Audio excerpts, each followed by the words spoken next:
Seguimos agora com o último debate do nosso evento. Passamos a palavra para o Reinaldo Soares Esteles, representante da Secretaria Nacional de Proteção e Defesa Civil, que fará comentários sobre os trabalhos desse painel, que tem como foco a participação. Reinaldo, é com você.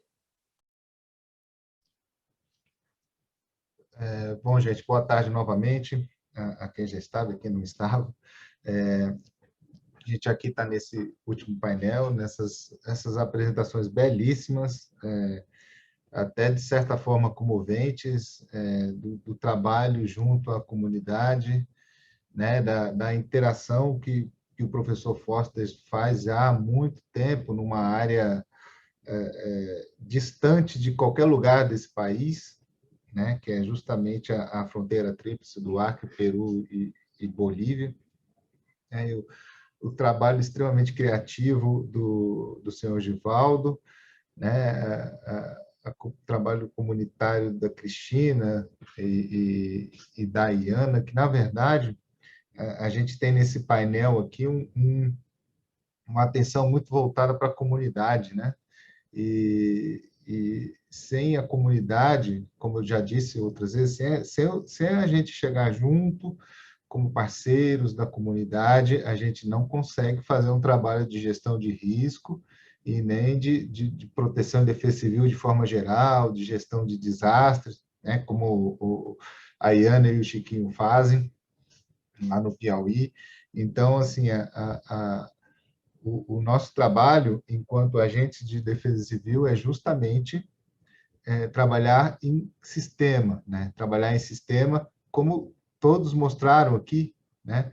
Então, assim, o Givaldo, ele tem o apoio da prefeitura, ele tem apoio de secretarias, ele trabalha num sistema municipal de proteção e defesa civil, ainda com o bônus de ter a criatividade, o custo baixo, né? Então, isso é a parte extremamente interessante. A Cristina, por exemplo, tem o Ministério Público trabalhando junto com ela, né? Tem um apoio de outros setores da sociedade, que não necessariamente a Defesa Civil, que ela tem também, né? Tem toda a comunidade. A Iana e o Chiquinho também são da Defesa Civil de Barras, mas, ao mesmo tempo, trabalham com toda uma área de assistência social, Secretaria de Educação, né? Certamente a prefeitura apoia o trabalho deles. Então, isso tudo é o sistema municipal funcionando, né? Porque há um planejamento, há articulação da defesa civil, no núcleo comunitário de proteção e defesa civil, né? Então, essa articulação é fundamental para a gente fazer um trabalho adequado, né? E o trabalho do Dr. Foster, em termos de articulação, talvez um grande o mote do trabalho dele, porque é um trabalho de articulação internacional, literalmente, né? E trabalha com as comunidades, e trabalha ali com organismos do nosso país, de outros países. Precisa ter um forte trabalho de comunicação, né? Precisa melhorar exatamente o monitoramento e certamente precisa de um apoio maior da Defesa Civil Nacional, e não só, mas de outros órgãos nacionais, né? Eu vi que pessoal de outros ministérios trabalha junto, né? Tem um slide do ICMBio, esse é muito interessante, né? E como eu estava dizendo antes, né, eu conheço aquela região lá, eu sei que lá é bem complicado, e principalmente o Dr. Foster não podia deixar de tocar no assunto, que é uma mais pura verdade. Nós precisamos cuidar do nosso meio ambiente de uma maneira geral, e no caso específico dele, da floresta, porque senão as coisas vão ficar mais complicadas, a gente vai perder um pouco a noção, né? As cheias centenárias, as cheias de décadas, realmente já não existe mais. Eu também me lembro da seca de 2017, que foi algo absurdo, lá em Rio Branco, né? É algo que você não acredita, só vendo, né? Então, enfim, precisamos sim, esse alerta é extremamente necessário e é extremamente bem-vindo, e a gente precisa sim trabalhar com esses aspectos. Concordo plenamente, e não é só concordar, precisamos agir também. Acho que é isso, Vitor. Muito obrigado, Reinaldo. Dando início ao debate, a primeira pergunta é para o seu Givaldo. Está preparado, né, seu Givaldo? Seu Givaldo, a Flávia quer saber quais foram as lições aprendidas nesse desafio aí de continuar fazendo a gestão, né, de desastres nessa pandemia. É interessante que a gente continua aprendendo. Cada dia, sabe, a cada dia é uma situação. Eu vi aí no chat também as pessoas falando sobre as questões, né, de decretos, né, se as pessoas tinham o hábito de ler, né, toda aquela informação, e por incrível que pareça, apesar de você ter toda a informação e transferir essa informação à população, existe ainda um grande problema, é que as pessoas não estão habituadas a ler, a ler. Eu estou cansado aqui. Então, na verdade, as coisas têm sido feitas, né, apesar das entregas pessoalmente, dos decretos, a gente tenta botar uma linguagem bem acessível, bem simples, mas na maioria das vezes o coordenador ele tem uma ligação tão grande com a comunidade, não é? Que ele mesmo ele se reveste dessas informações e ele faz as interpretações. E eles confiam muito mais daquilo que sai do coordenador, do agente de defesa civil, do que propriamente se você deixar o papel lá, o decreto lá e tal, entende? Então, é uma responsabilidade muito grande, a gente vai aprendendo no dia a dia, por incrível que pareça, eu tento me inteirar, eu procuro ouvir, mas sempre que tem uma atividade no dia seguinte, eu esqueço tudo aquilo que ficou do dia anterior e começo a aprender novamente.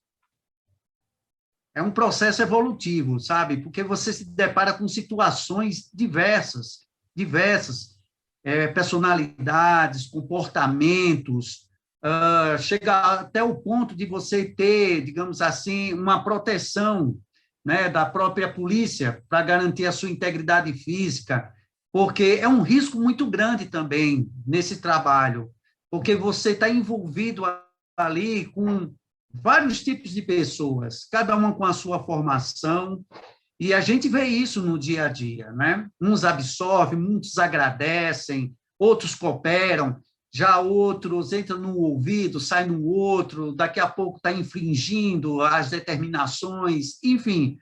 Então, você, quando chega em casa, você chega, absorve tantas coisas assim, não só positivas, mas muitas vezes negativas, que às vezes você não encontra na sua casa lenitivo, assim, para você, de repente, se deparar com a sua realidade, né? Que ali, no caso, você tem os filhos, esposa e tal, e você está realmente saturado de tanta coisa que você viu no dia a dia, de notícias, de fatos, de ocorrências, enfim, é algo muito sério, assim, que a gente vê que também a gente, como agente de defesa civil, dentro desse processo, nessa gestão, a gente também tem que ter um apoio, sabe, psicólogo, sabe, tem que ter, assim, um suporte para nos dar força, para nos levantar o moral, para no outro dia estar de novo no front. Muito obrigado, seu Givaldo. Nós temos uma pergunta também para a Cristina. Cristina, o pessoal gostaria de saber um pouquinho mais sobre o papel das mulheres nessas atividades desenvolvidas no NOPEDEC. Você poderia contar um pouquinho para a gente? Sim, com certeza. Boa tarde a todos, né? O papel importante nosso das mulheres na NOPEDEC começou quando a Roberta Salinha Fabiola Fabiola Pinheiro, nos convidou para participar desse projeto Mãos à Obra, né? Então, ela começou a capacitar várias mulheres das 3 comunidades onde a NUDEC representa hoje. E, com isso, a gente viu a necessidade também de terem homens junto com na NUDEC, não só mulheres, Então, capacitou, chamou alguns homens para participar com a gente, mas desde o começo das capacitações, a gente percebia que eram tipo assim, numa sala com 30 alunos, nós tínhamos 25 mulheres. Então, era, né, liderava entre eles ali. Precisava dos homens, mas precisava das mulheres. E a gente começou a levar para a comunidade e mostrar para todas as mulheres a importância de nós estarmos ali naquelas capacitações durante o tempo todo, porque muitas das vezes a mulher é vista dentro da comunidade, dentro da sua casa, que ela serve para lavar, passar, arrumar e cozinhar, né? Só para isso. E a gente percebe que quando acontece a tragédia, quem está em casa são as mulheres, porque os homens estão fora trabalhando, né? Às vezes, num dia de muita chuva, os homens saíram para trabalhar e nós estamos. Um exemplo sou eu mesma, na tragédia de 2008, quando eu sofri a tragédia aqui onde eu moro, meu marido estava fora, e eu estava em casa, eu e meu filho. Então, naquele momento, eu tive que socorrer o meu filho, socorrer a mim mesmo, né? E sem saber o que fazer. E essas capacitações se deram às mulheres, essas rodas de mulheres que surgiram depois para a gente fazer um bate-papo com elas, né? Saber qual a importância delas, mostrar para elas a importância delas dentro da comunidade delas, se deu nisso, de mostrar para elas o quanto elas são importantes em aprender, né, em ter conhecimentos, porque não, enquanto os maridos delas estão lá fora, é elas que estão dentro da comunidade. Tanto é que hoje a nossa NUDEC é formada, só temos um homem hoje dentro da NUDEC, tirando nossos maridos, que acabaram sendo forçados, né? Não quero saber não, marido, preciso de ajuda. Ele já fala assim, não, amor, tá tudo bem, é amanhã? É amanhã, tem que me levar em tal lugar. Então, envolvia a família toda. Mas a maioria de nós aqui somos mulheres, somos donas de casa, que saímos para trabalhar, temos que cuidar do filho, cuidamos do nosso lar e fazemos as nossas reuniões, né? E essa troca que se está dando ultimamente, uma pena que com a pandemia tivemos que parar, a gente fizemos uma roda de mulheres no Cefet, aqui em Petrópolis, né? Onde tinha várias mulheres de várias comunidades, ficaram bobas de ver que dentro da nossa comunidade, somos 3 comunidades que representamos, tinha um pouquinho de mulheres de cada comunidade, cada um com uma realidade diferente, né? Tinha mães solteiras, tanto é que nós temos um garotinho que a gente chama de mascote da NUDEC, que a mãe ia com ele, bebezinho. A gente ia para a sala de aula para se capacitar e com ele no colo. Então, cada hora uma pegava um pouquinho, né? A gente ficava de 8 da manhã até as 5 da tarde.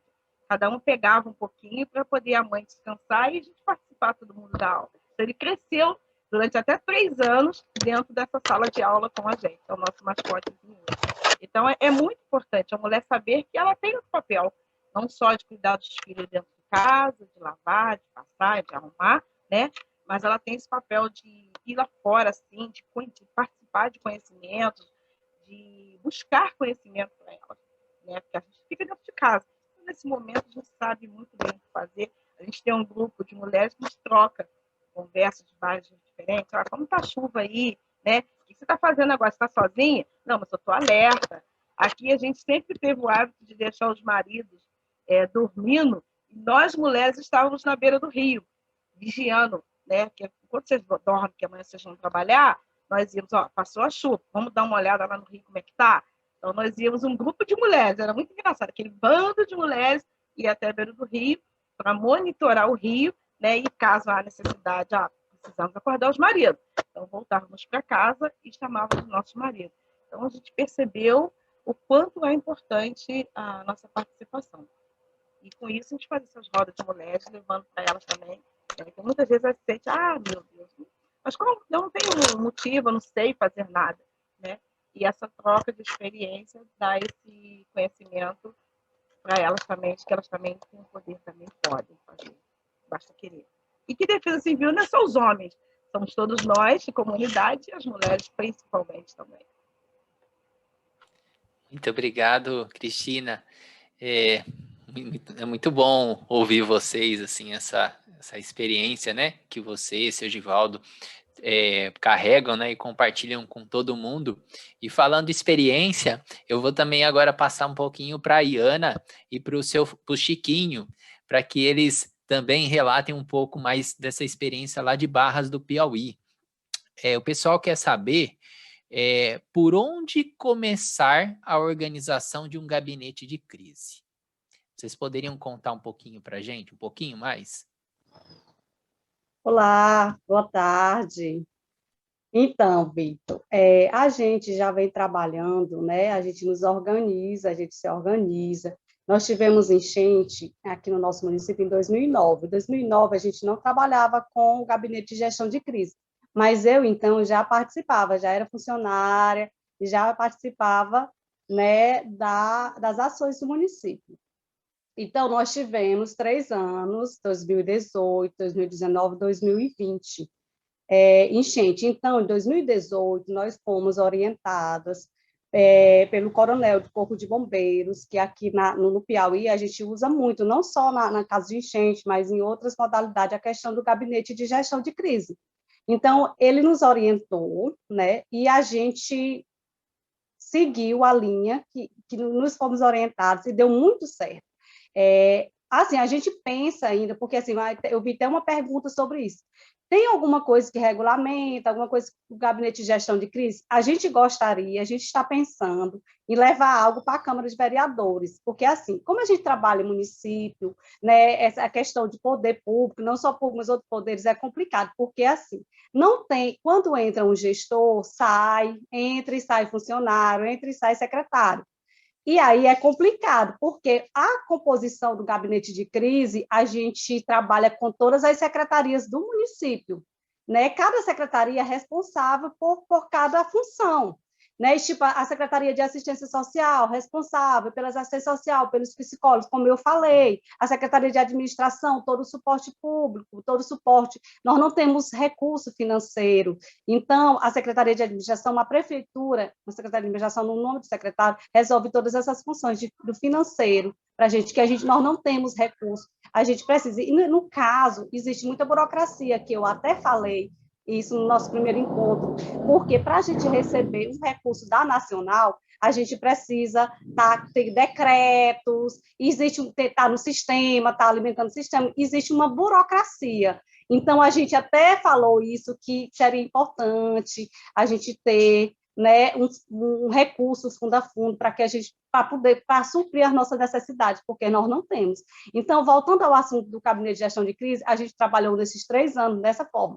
Os 3 anos nós trabalhamos com as mesmas pessoas, porque era uma gestão, né? O prefeito pegou 3 enchentes, foram 4 anos, ele teve 3 enchentes. Deu muito certo. Então, nos organizamos da mesma maneira. Se foi uma coisa que deu certo, por que não o outro gestor seguir? Não é? A gente pensa assim. E eu acho que o certo é esse. Então, nós nos articulamos, toda a nossa equipe, com o Chiquinho. O Chiquinho não é funcionário da Defesa Civil, ele tem um trabalho brilhante, ele é voluntário, o trabalho dele. Ele é nosso parceiro, ele é aquela pessoa que eu posso chamar, não só eu, mas Barras inteira pode chamar ele pela manhã, pela tarde, pela noite, que ele está disponível. Ele é um parceirão da gente, do nosso município. Então, a gente trabalha dessa forma, a gente está pensando, quem sabe, regulamentar essa questão do gabinete de gestão de crise, porque a gente trabalha com a composição das secretarias, cada um com suas funções, daí a gente publica em diário oficial. Aí, no próximo ano, a gente vê se as mesmas pessoas estão lotadas em cada secretaria, a gente permanece com essas pessoas. É isso. Muito obrigado, Iana. O Chiquinho gostaria de complementar alguma coisa? Boa tarde a todos, obrigado pela oportunidade aqui de estarmos levando essa discussão a nível nacional e até a nível internacional, isso é muito importante. É sempre discutido aqui em nosso município a questão das enchentes, mas não é só esse o grande problema nosso. Nós agora vamos enfrentar um problema que é decorrente de todos os anos. Nós temos agora o que nós chamamos aqui na nossa região do período BR-OBRO, é o período mais seco do ano. Para os senhores e as senhoras terem uma ideia, nós aqui na nossa cidade, na nossa região, nós temos cerca de 3 incêndios por dia, que é um outro grande problema da nossa região.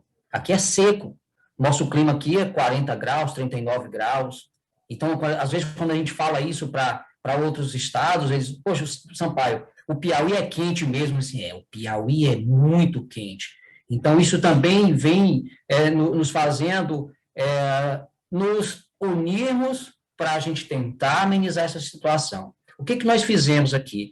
E Ana, já conheço a Ana há um bom tempo, porque a gente trabalhou junto na oportunidade das enchentes que nós tivemos aqui.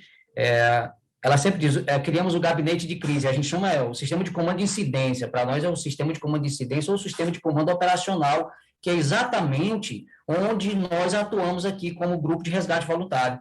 Ou seja, nós antecipamos a saída dessas famílias que estão em áreas de risco, numa situação mais delicada, numa situação mais segura, para levá-las para os abrigos que são disponibilizados pela Prefeitura Municipal.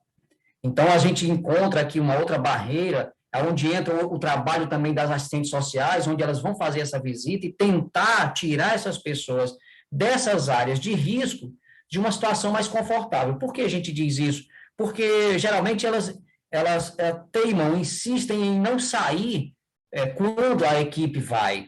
Elas só querem sair no horário delas, quando elas quiserem sair. Isso acontece, por exemplo, no período noturno, no período que tem uma chuva muito mais intensa naquele momento, e às vezes tem crianças, pessoas idosas, pessoas acamadas, pessoas com dificuldade de locomoção, o que deixa o nosso trabalho bem mais complicado, bem mais complicado. Nós já fizemos resgate aqui de uma senhora de 80 anos, onde nós andamos cerca de 3 quilômetros com água na cintura, para podermos retirar essa senhora de lá. Por que não saiu antes? Porque a família hesitou, não quis, ficaram com medo, e aí a gente entra também no outro problema, que são os bens materiais que essas pessoas possuem. São poucos, mas que elas não querem deixar ali, é que elas querem insistir em proteger, né, os seus bens, a sua residência, e a gente se depara com muita coisa, né, com N situações. Mas a gente consegue, através aqui de um diálogo mais ameno com as assistentes sociais, onde nós explicamos para elas, olha, vocês vão para um local seguro também, o momento não é da gente pensar em bens materiais, mas na própria vida, na vida humana, a gente não esquece sequer os animais, até os animais a gente resgata, a gente tem esse respeito, a gente tem esse carinho também por essas vidas, vamos dizer assim. Então, nosso trabalho aqui como voluntário, eu não sou funcionário da prefeitura, nós temos aqui o nosso projeto que nós chamamos de Grupo de Resgate Voluntário, de Barras, nós já atuamos há 9 anos em resgate, salvamento, combate a incêndio, enfim, né? Nós somos reconhecidos hoje pela própria Defesa Civil do município, Secretaria Municipal de Saúde, Corpo de Bombeiros do Estado do Piauí, Exército aqui do 2º BEC, do 25º Batalhão em nosso estado, enfim. Nós atuamos de forma segura, onde todos os voluntários são capacitados. Na verdade, Ana, nós somos a Defesa Civil, né? Quando a Ana diz, Sampaio, deu problema, é o Sampaio, é o GAV que vai lá, claro, respaldado, feito treinamento e capacitação, a gente tem essa preocupação, mas a gente, quando tem esse problema mais sério, Sampaio, o GAV está sendo chamado para isso, então a gente vai lá, junto com as autoridades, esse é o nosso papel, o nosso propósito, auxiliar as forças, as autoridades competentes nesse assunto. Ora, o bombeiro militar nosso fica mais próximo a 125 quilômetros. Nós tivemos várias ocorrências aqui, onde a nossa brigada de incêndio voluntária conseguimos conter incêndios de grandes proporções, ou não o deixamos acontecer dessa forma, com o material simples que nós temos. Tá? Quanto tempo levaria um autobomba-tanque fazer um deslocamento de 125 quilômetros até uma cidade pequena para fazer a contenção de um incêndio? Então, isso nós o fazemos também de forma, repito, segura, de forma técnica, sendo voluntário, sim. Às vezes a gente fala de voluntário como pessoas amadoras, mas o nosso amadorismo tem crescido bastante e a gente tem buscado esse conhecimento, tá certo? Então, a gente agradece aqui a parceria, Defesa Civil Municipal, Grupo de Resgate Voluntário, as instituições filantrópicas, as instituições sem fins lucrativos que a gente vê, e eu costumo dizer, e falei isso na nossa fala lá, agora há pouco, onde a Defesa Civil somos todos nós. Defesa Civil é o povo. Quando se tem um problema, como a nossa amiga Cristina disse, quem é que está lá dentro ali? Quem que vai ter a primeira resposta? São as mulheres, são as donas de casa, são as pessoas acamadas que vão sofrer mais com isso e que vão precisar do apoio não só dos esposos, viu, Cristina, mas também de toda a comunidade. Um abraço. Obrigado, Chiquinho. Vou passar agora a palavra para o professor Foster Brown, se ele quiser complementar essas questões, mas também a gente tem algumas outras, né? Principalmente, Foster, algumas perguntas que estão surgindo aqui é sobre os aspectos, né, os desafios dessas cooperações, não só dentro, né, do próprio Acre, em relação a outras partes do país, mas também nas áreas de fronteira, né? Que aprendizados, quais são os principais desafios que você gostaria de compartilhar com a gente? Obrigado. Primeiro, eu sou um dos melhores beneficiários desse encontro. Eu estou aprendendo um bocado. Eu morava no Rio de Janeiro, em Niterói, então, quando eu vi Cristina falando sobre Petrópolis, trouxe muitas boas lembranças. E a questão de mulheres se envolvendo, basicamente, defesa civil era mais masculino e tem mudado, a gente viu isso internacionalmente aqui na fronteira. A gente fala internacionalmente, mas, na verdade, é local. Estamos nos fins do mundo, dos 3 países. E nós temos um rio que, quando transborda, vai afetando todos os cidadezinhos nos 3 países. Então, nós somos escala pequena, mas falando línguas diferentes. Em termos de desafios, essa colaboração, eu diria, o maior desafio é o desenvolver um sentido de interdependência.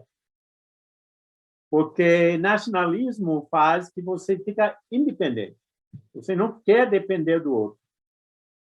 Então, perceber que estamos numa situação onde interdependência é fundamental, que acontece a montante afeta a jujante, mas a montante de um país e outro país, é um fator que custa um pouco, mas com o tempo pessoas começam a perceber.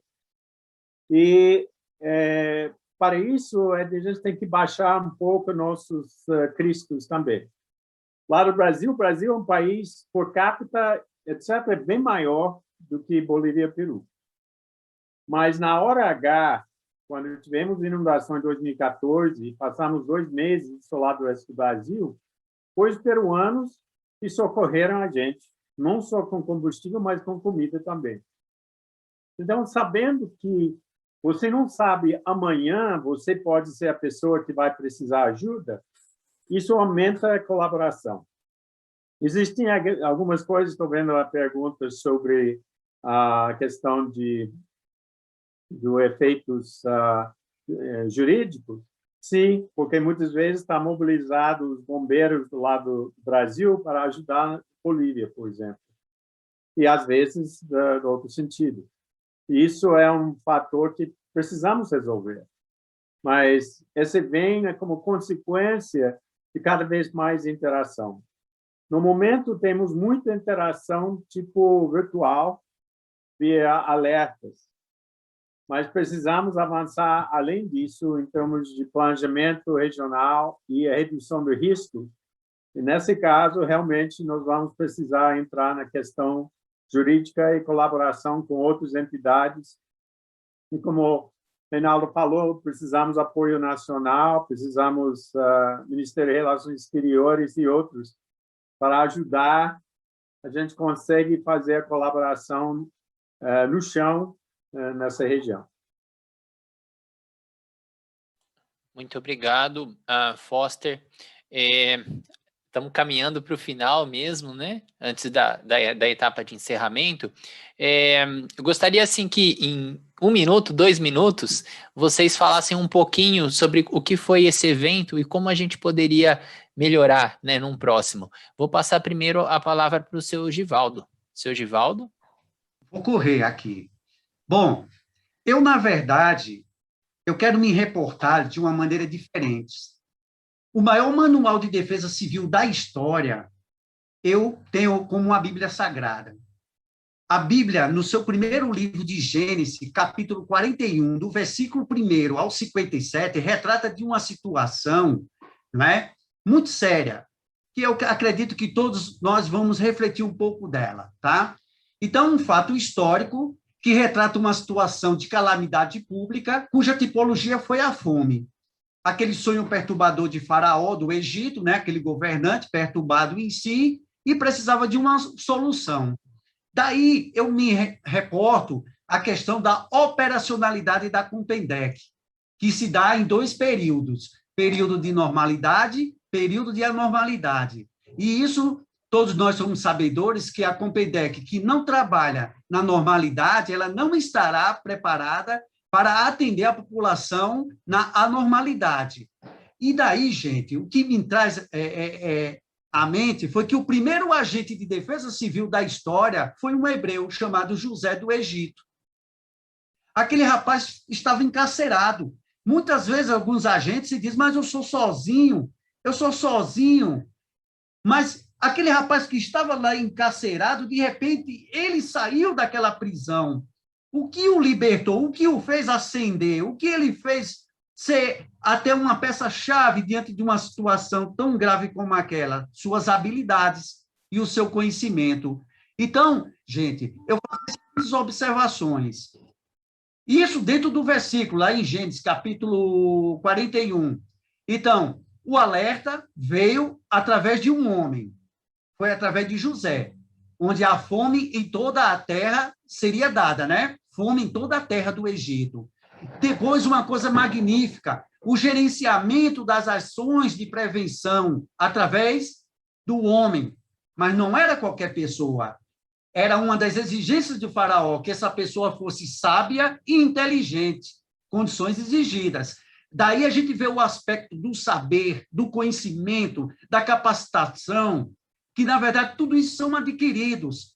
E essa gama de informações que, através do projeto Elo, do SEMADEM, isso realmente nos traz autoridade, porque a autoridade ela emana do saber. Isso, esse jovem conseguiu fazer isso, impressionar e trazer soluções. E finalizo as minhas palavras afirmando que, olha, Deus ele não fez milagre. Pelo contrário, ele capacitou o homem como um instrumento para dar uma resposta de qualidade no tocante ao que fazer, como fazer e quando fazer. 7 anos de fartura, armazenou o quinto de toda a produção, colocou em silos. Quando chegaram os 7 anos de seca, aquela população, aquele país estava preparado para dar resposta. Então, mostrou que no período dos 7 anos, que era o período de normalidade, onde realmente a terra estava produzindo, se fez realmente todo um planejamento, não é? Armazenou para que, no momento da dificuldade, né, tivesse a resposta. E foi isso. A própria Bíblia relata isso, o maior manual de defesa civil da história, o primeiro agente de defesa civil, José do Egito. Então, a gente, né, se reportando um pouco aquele antepassado, a gente consegue ver isso. Então, gente, somos instrumentos, né, de vossa paz. Eu digo assim, São Francisco de Assis já dizia, né, onde houver ódio, que leve o perdão, onde houver guerra, que leve a paz. Então, a defesa civil, quantos problemas solucionados, quantas vidas salvas. A defesa civil é um instrumento de paz nas mãos de pessoas sábias e inteligentes, que somos nós, agentes e coordenadores, e toda a equipe que compõe. Somos aquela mão que afaga no momento da angústia e da dor. Meu muito obrigado. A gente que agradece, seu Givaldo. Vou passar agora para a Cristina. Cristina, gostaria de falar alguma coisa sobre o evento? Eu quero agradecer por participar, do Projeto Elos, né, ter convidado para participar, trazendo a nossa NUDEC, né, e agradecer as meninas da minha NUDEC, que estão aqui participando também, que eu já vi elas ali. E, assim, a dizer o seguinte, que para ver como é a importância nossa, a gente ter um mapeamento das nossas áreas todas aqui, e a gente, em cada mapeamentozinho que elas estão ali, é uma mulher. Tem um nomezinho ali no mapa, é imenso o nomezinho delas, que a gente monitora. Então, eu vejo que outras mulheres possam também se sentir importantes, se sentir engajadas nas suas comunidades, e que possam ceder um pouquinho do seu tempo só. que elas vão ser muito importantes. E agradecer a todos, a doutora Roberta Salim, a doutora Denise Tarim, né, que fez esse projeto Pertencer, que a gente está participando hoje, que é um projeto muito bacana, que daqui a pouco nós temos o nosso encontro agora às 7 horas, né? Nós estamos voltando, nos dias de férias aí, ficamos, e é assim, muito importante agradecer a todos por esse evento maravilhoso aí. Tá bom? A gente que agradece, Cristina. E Ana?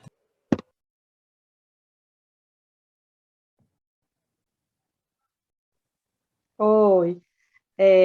Eu gostaria de agradecer, né, o Projeto Elos, que nós possamos ter mais capacitações, né? Essa foi virtual, mas quem sabe daqui a um tempo, com fé em Deus, a gente vai superar esse momento que a gente está vivendo, não é isso? E aí a gente possa se encontrar. Obrigada pelo conhecimento, para a gente estar, né, pessoas, esse elo. E foi muito gratificante, muito mesmo. Tenho só a agradecer ao Projeto Elos, ao MDR, à Secretaria Nacional de Proteção e Defesa Civil, ao CEMADEM, a todos vocês. Muito obrigada, que a gente possa... E que depois desse diagnóstico, de todo esse trabalho, de toda essa pesquisa, que possa vir coisas melhores, né, para os nossos defesas civis, para os nossos municípios, em termos da gente, né, equipar nossas defesas civis com tudo que a gente precisa para a gente estar trabalhando, para a gente realizar um trabalho melhor. Muito obrigada. Muito obrigado, Iana. Chiquinho? Eu gostaria de agradecer a oportunidade e tenho certeza de que os senhores e as senhoras, com esse projeto, com esse objetivo, os senhores vão ter aí um raio-x de cada lugarzinho aí do Brasil, deles que participaram aqui do projeto, com suas dificuldades. O que vai melhorar para o próximo encontro seria exatamente essa problemática de cada região, de cada localidade, cada um com os seus problemas, dentro do mesmo contexto, de trabalhar junto, de se criar uma equipe, para que se tenha uma resposta positiva para aquilo que incomoda, vamos dizer assim, cada região. Eu fico muito feliz, né, em saber que outras pessoas, não só a andorinha, né, Givaldo, não só aquela andorinha, mas que hoje ela conseguiu resgatar, chamar para si aí mais uma, mais duas, mais três, e de repente aí a gente vai estar em bando aí, né, tendo esse resultado positivo, mais positivo ainda, dentro dessa perspectiva, e fico muito feliz pelo projeto, e quem sabe, como a Iana falou, a gente não tenha esse contato pessoal para a gente ver, né? O ser humano, ele tem um calor humano natural, né? E a gente hoje, dentro dessa pandemia, a gente perdeu, ou, vamos dizer, estamos aqui resguardado do abraço, estamos resguardados aí do aperto de mão, né, que é algo tão presente na vida humana, né, esse calor, enfim.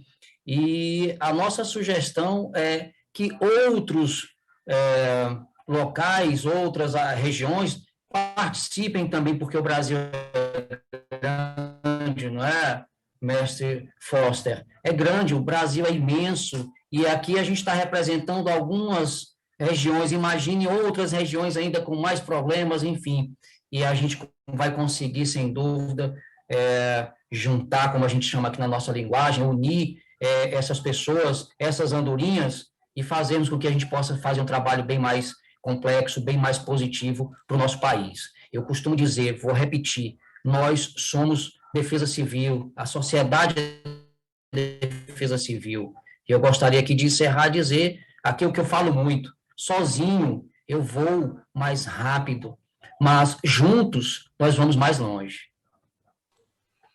Muito obrigado, Chiquinho. Foster?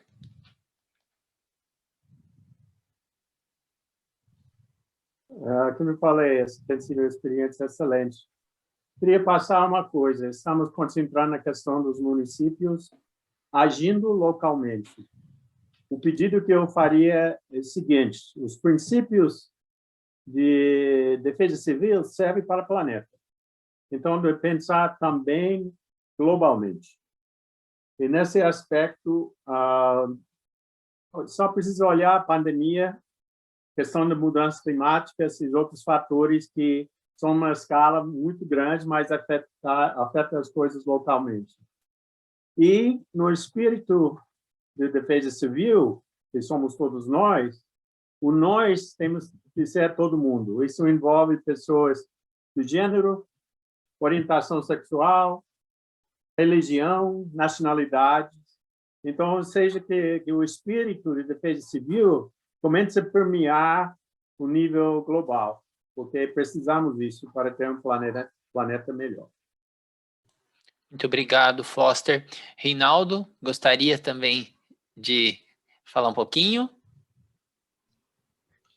Eu gostaria de falar um pocão, mas como só tem um pouquinho, você porque daqui a pouco a gente ainda só vai ter um encerramento final, a gente vai ter que fazer um rápido intervalo para fazer o encerramento final ainda, com as novidades, informações sobre certificados, esse tipo de coisa. Ah, tá bom. Então, assim, na verdade,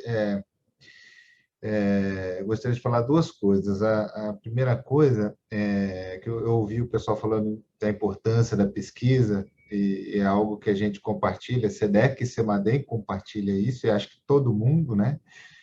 Porque, assim, o Projeto Elos, ele é uma iniciativa da SEDEC, por meio do projeto de cooperação técnica internacional, né? A gente trabalhando junto com o PNUD, o Programa das Nações Unidas para o Desenvolvimento. E aí esse projeto partiu da seguinte pergunta: poxa, eu preciso da seguinte constatação, seguido da seguinte pergunta: eu preciso conhecer melhor os municípios do país em gestão de risco e desastre. Só que como é que estão as defesas civis municipais? Essa é a pergunta, né? E aí nós estabelecemos 3 parâmetros, né, que é a estruturação, as capacidades, capacitações e governança. E aí o CEMADEM, que já é um parceiro nosso desde quando ele foi criado, né, o CEMADEM, que é do Ministério da Ciência, Tecnologia e Inovação, ganhou essa concorrência, né, com vários outros institutos do país, e está elaborando essa pesquisa, esse diagnóstico nesses 3 temas do país inteiro, né? E esse seminário, dessa qualidade que vocês viram, é apenas um dos 8 produtos do projeto inteiro, né? Esse é apenas um, e é um sucesso, né? Como a gente pôde perceber, essa interação, essa participação de vários setores da sociedade, comunidade, academia, defesas civis municipais, comissões municipais, defesas civis estaduais, que estiveram muito bem representados aqui, né? É muito, muito legal ver isso aqui. E você, Vitor, fez uma pergunta: poxa, o que a gente pode fazer para melhorar num futuro seminário, né? Caso tenhamos esse futuro seminário. Curiosamente, eu vou dizer aqui que o secretário pensou nisso e nos falou na reunião de hoje de manhã. Pô, isso podia ter todo ano. Falou desse jeito. Quem sabe? E o que eu acho? Tem uma assessora, como eu não posso ver os comentários nesse momento, a minha assessora chamada Cíntia está lá vendo os comentários, e ela achou um muito interessante, que diz o seguinte: os prefeitos podiam estar assistindo isso, né? Os prefeitos podiam estar, os gestores, e aí eu já prolongo para os gestores municipais de outras áreas, poderiam estar participando, né? Isso começa aí já um pouco na linha que o Dr. Foster acabou de falar, né? Que a gente tem que trazer isso para um escopo de maior amplitude. Nós precisamos ampliar esse pensamento, essa ideia sistêmica de gestão de risco, e isso necessariamente envolve outros setores, envolve outros agentes públicos e privados e comunidade, né? E é claro, a nossa política pública de proteção e defesa civil, já logo no comecinho, eu não lembro, acho que é o artigo 2º, diz que nós necessariamente precisamos ter uma política pública intersetorial e coloca lá umas 8 ou 9 políticas públicas que têm que estar entrelaçadas com a da Defesa Civil, e o finalzinho é em prol do desenvolvimento sustentável. Isso está na lei, né? Isso está também no decreto que regulamenta a lei. Então, nós simplesmente precisamos fazer isso, né? E, por fim, para terminar agora, antes do fechamento final,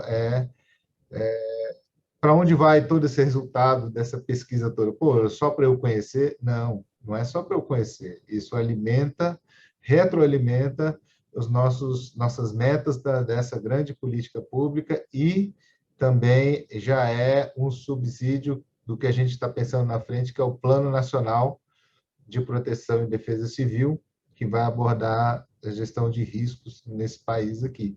É um plano nacional e o Projeto Elo está colaborando sobremaneira para isso. É isso, Vitor. Muito obrigado, Reinaldo. Nós faremos um pequeno intervalo de 2 minutos. Na volta, a gente falará sobre os certificados e as palestras e outras atividades relacionadas a essa plataforma, que vai ficar disponível por 1 mês, tá bom? Então, não saia daí, só mais 2 minutinhos, a gente está encerrando já.